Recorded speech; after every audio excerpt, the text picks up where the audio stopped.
आप सभी का स्वागत है इस चैनल्स में। दोस्तों आज हम बात करने वाले हम लोग, क्योंकि क्लास 7th के ज्योग्राफी हम लोग पढ़ रहे थे, ठीक है। इसमें 4 चैप्टर को हम लोगों ने कवर कर दिया है, ठीक है। क्लास 6 का भी हो गया है, लेकिन 7th के जो कि 4 चैप्टर को हम लोगों ने क्या किया है, पढ़ लिया है, ठीक है। आज का जो चैप्टर होगा वो होगा 5वां चैप्टर, जिसमें हमें पढ़ना है जल के बारे में। और जल को क्या बोलते हैं? वाटर बोलते हैं, ठीक है। जल के जो टॉपिक होगा इसमें हमें पढ़ना है जल चक्र के बारे में, ज्वार भाटा के बारे में और महासागरीय तरंग के बारे में पढ़ना है, ठीक है। तो ये जल चक्र, ज्वार भाटा, महासागरीय तरंग, ये सभी रिलेटेड वर्ड होते हैं, जो कि जल से रिलेटेड होते हैं। इन सभी में जल ही होता है, ठीक है। तो जल के रिलेटेड वर्ड या जल से रिलेटेड जितने भी टॉपिक होगा, जिसको हम लोग यहाँ पे कवर करने वाले हैं, ठीक है, यहाँ पे पढ़ने वाले हैं। तो चलिए वीडियो को स्टार्ट करते हैं और आगे बढ़ते हैं। सबसे पहले आता है सूर्य के तापमान के कारण क्या होता है, जल वाष्पित हो जाता है, ठीक है। जल क्या होता है, सूर्य के जब ताप बढ़ता है, यहाँ से अगर ताप नीचे आएगा तो तब ताप बढ़ेगा, तो यहाँ से ये क्या होगा, वेपर बनेगा, ठीक है। वेपर बनेगा मतलब वाष्पित होगा और कहाँ चला जाएगा, ऊपर उठेगा, ठीक है। ऊपर उठने के बाद क्या होता है, जल जो होता है ठंडा होने के बाद क्या होता है, जलवाष्प संघनित होकर क्या होता है, बादलों का निर्माण करता है, ओके। जब ये ऊपर जाएगा और यहाँ पे क्या चीज का निर्माण कर देगा, बादल का निर्माण कर देगा, ठीक है। अगर बादल बन गया तब तो क्या होगा, बारिश का रूप ले लेगा, और बारिश के रूप में या हिम के रूप में या वृष्टि के रूप में क्या होता है, वृष्टि के रूप में समुद्र में पुनः फिर क्या होता है, वापस आ जाता है। और इस प्रक्रिया के तहत क्या होता है, बारिश होता है, ठीक है। चलिए, अगला है कि जिस परिक्रम में क्या होता है, जल लगातार अपने स्वरूप को क्या होता है, बदलता रहता है। ऐसे परिक्रम जिसमें क्या होता है, जल अपने स्वरूप को बदलता हो, और बदलता कहाँ पे हो, महासागर से लेके वायुमंडल में, वायुमंडल से फिर धरती पे, और इस तरीके से जो चक्कर लगाता है उसको बोलते हैं चक्र, जल चक्र, ठीक है। यहाँ पे देखिए ऐसे वाष्पित होता है, ऊपर जाता है, बादल बनता है, कंडेंसेशन होता है, संघनित होता है, फिर से यहाँ पे बादल पर क्या होता है, यहाँ पे बारिश के रूप में नीचे आ जाता है, ठीक है। और फिर पुनः ये प्रक्रिया क्या होता है, वापस रिपीट होता रहता है, लगातार चलता रहता है, जिसे कि हम लोग क्या बोलते हैं, जल चक्र बोलते हैं, ठीक है। अगला पॉइंट है, कहता है कि अलवण जल मुख्य स्रोत कौन होता है, नदी होता है, ताल होगा, सोता होगा या हिमनद होता है। इन सभी चीजों में क्या होगा, जो भी यहाँ पे स्रोत बताए हैं उसमें क्या होता है, अलवण जल उपस्थित होता है। वही महासागर की बात करें, समुद्रों की बात करें, वहां पे लवणीय जल होता है। और ये अधिकांशतः क्या होता है, खाने वाले जो नमक होते हैं, सोडियम क्लोराइड होता है, वो इसमें होता है उपस्थित, किसमें, तो महासागर एवं समुद्र वाले जल में, इसीलिए वो क्या होते हैं, लवणीय जल होता है, ठीक है। चलिए, कहता है जल का जो वितरण होता है उसके बारे में पढ़ते हैं। पृथ्वी की सतह का क्या होता है, 3/4 भाग क्या होता है, जल से ढका हुआ है। अगर आप पृथ्वी की सतह को निर्माण करोगे तो उसका अगर 4 भाग बनाओगे, तो 4 भाग में से ये जो 3 वाला भाग होगा ये होता है जल से ढका हुआ, और जो एक भाग शेष बच जाता है इसमें स्थल होता है, क्या होता है, स्थल होता है, ठीक है।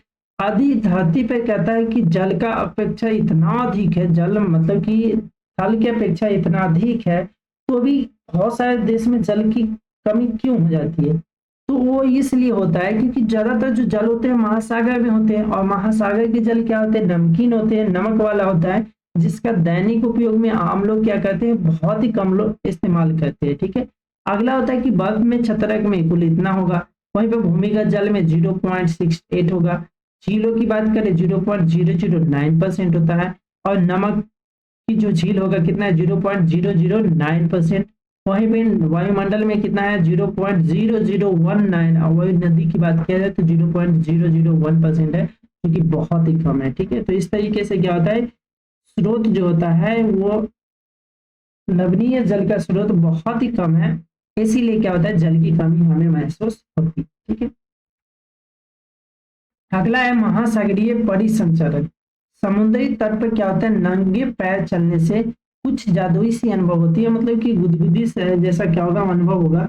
या पुलिन पर क्या होगा, नम बालू होते हैं और ठंडी पवन होते हैं, समुद्री पक्षी या जो वायु में लवणीय क्या होगा, गंध होगा, या लहरों का संगीत होगा, ये सभी क्या होते हैं, सम्मोहित करने वाला प्रतीत होता है। कहाँ पे, तो पुलिन जो होता है ना, जो बीच बोलते हैं हम लोग, वहां पे ताल एवं झील की बात करते हैं, जहाँ पे शांत जल, विपरीत महासागरीय जल क्या होता है, हमेशा गतिमान रहते हैं। यहाँ पे जो महासागर वाले जो जल होते हैं हमेशा गतिमान रहते हैं किसके अपेक्षा, झील और ताल की अपेक्षा, ठीक है। कभी कभी क्या होता है शांत नहीं भी रहता है। और महासागर की जो गतियां होती है तो वो किस प्रकार वर्गीकृत होता है, जिसमें तरंग आता है, ज्वार भाटा एवं धाराएं आता है। तो ये सभी इस प्रकार से क्या होते हैं, महासागरीय परिसंचरण को बांटा गया है, जिसमें तरंगे आता है, ज्वार भाटा आती है, धाराएं आता है। ये सब हमें क्या करना है, परिसंचरण होता है जो कि महासागर में उत्पन्न होता है, ठीक है। चलिए पहला पॉइंट है तरंग। कहता है कि जब महासागरीय सतह पर क्या होता है, जल लगातार उठता और गिरता है, जिन्हीं की हम लोग तरंग बोलते हैं। जब क्या होता है, जल लगातार उठेगा फिर पुनः नीचे आएगा, तो इस तरीके की जो भी लगातार जो भी प्रक्रिया होती है उस प्रक्रिया में क्या बोलते हैं, हम लोग उसको तरंग बोलते हैं, ठीक है। क्या बोलते हैं, तरंग बोलते हैं, ठीक है।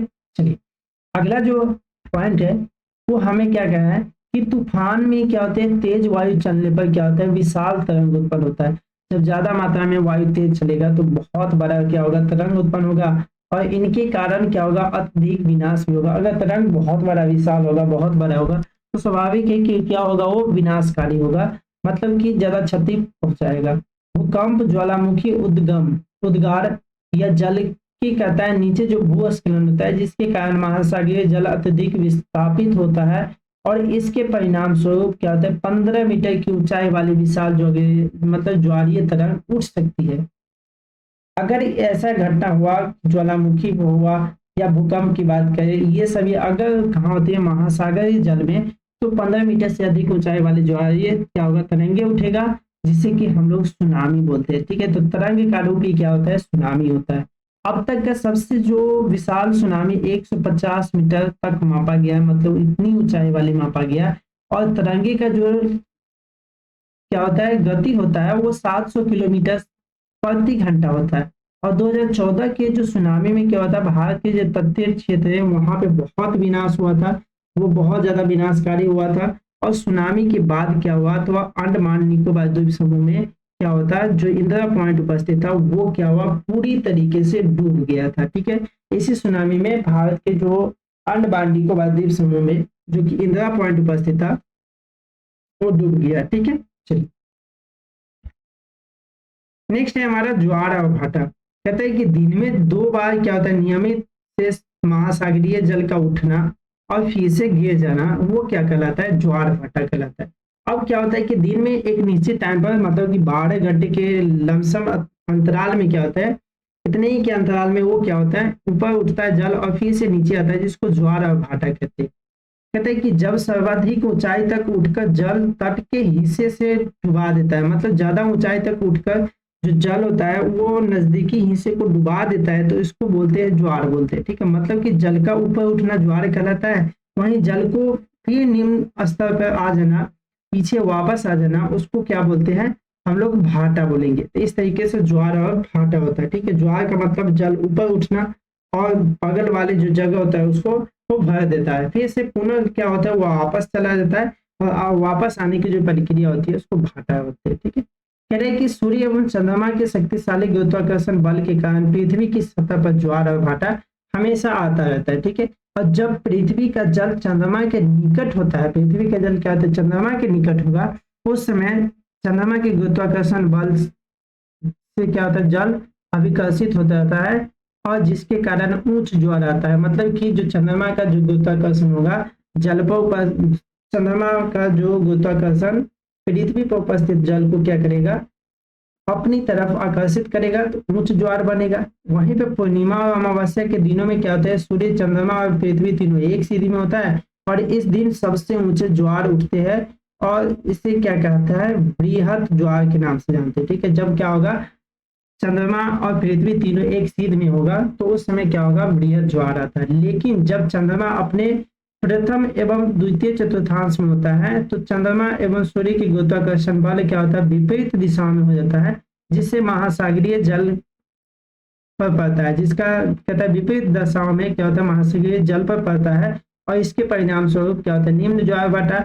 और ऐसे ज्वार भाटे को क्या कहते हैं, लघु ज्वार भाटा के नाम से जाना जाता है, ठीक है। जब क्या होगा, चंद्रमा और सूर्य क्या होगा, शक्तिशाली गुरुत्वाकर्षण से खींचते हैं पृथ्वी के जल को, उसको ज्वार भाटा कहते हैं। लेकिन क्या हुआ, चंद्रमा जब निकट आ जाता है पृथ्वी को, उस समय जब चंद्रमा पृथ्वी के जो जल है उसको अपनी तरफ खींचता है, उस समय ज्वार, उच्च ज्वार आता है।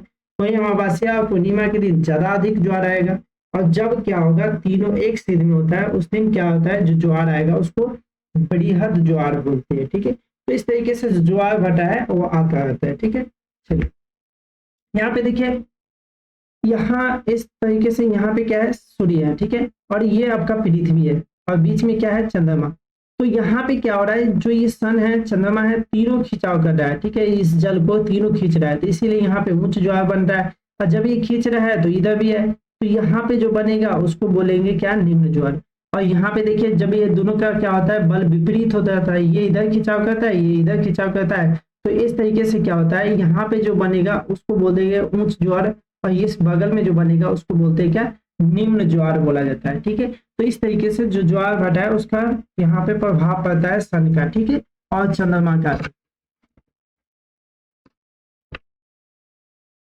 चलिए नेक्स्ट पॉइंट है हमारा, कह रहे हैं कि महासागरीय तरंग, मतलब कि धाराएं, ठीक है, सॉरी, महासागरीय धाराएं। कहते हैं महासागरीय धाराएं निश्चित दिशा में महासागरीय सतह पर नियमित रूप से बहने वाली क्या होती है, धाराएं होती है। ठीक है, क्या होता है कि जो महासागरीय धारा होगा वो एक निश्चित दिशा में ही बहेगी। ठीक है, चलेगी और महासागरीय सतह पर चलेगा। ठीक है, और जो महासागरीय जो धाराएं होती है वो गर्म और ठंडा दोनों हो सकती है। ठीक है, गर्म भी होता है, ठंडा भी होता है।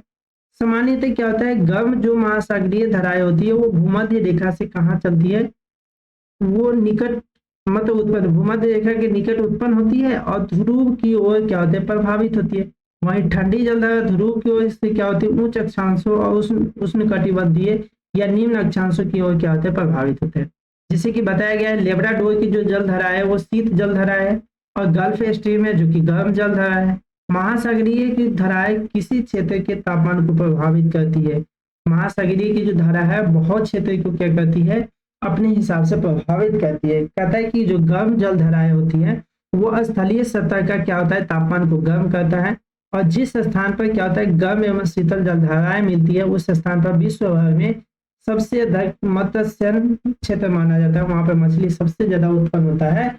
और कहता है कि जापान के जो आसपास एवं उत्तर अमेरिका के जो पूर्वी इलाका होता है, ये कुछ उदाहरण है जहाँ पे क्या होता है, ठंडी और गर्म दोनों जलधाराएं मिलती है, और वहाँ पे अधिक मात्रा में क्या होता है, मत्स्य पालन होगा। जहाँ गर्म एवं ठंडी जलधाराएं मिलती है वहाँ फलस्वरूप नौ संचालन में बाधा उत्पन्न होती है और कोहरे वाला क्या होता है, मौसम बन जाता है। ठीक है, कैसा मौसम बनता है, तो कोहरे वाला मौसम बन जाएगा। ठीक है, चलिए इसमें देखिए बहुत सारे यहाँ पे क्या है, जलधारा के बारे में बताया गया है, जिसका अभी यहाँ पे क्या हो रहा है, बहुत उतना अच्छा नहीं दिखाई दे रहा है। ठीक है, जबकि यहाँ पे देखिए लेब्राडोर की जलधारा होगा, उत्तरी अटलांटिक का बहाव होगा, गल्फ स्ट्रीम होगा।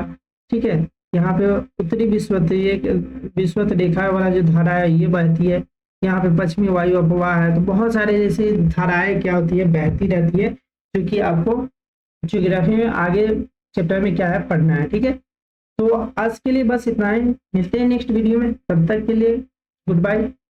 अगर आपको वीडियो अच्छा लगा हो प्लीज चैनल को सब्सक्राइब कर दें और बेल आइकन को दबाएं।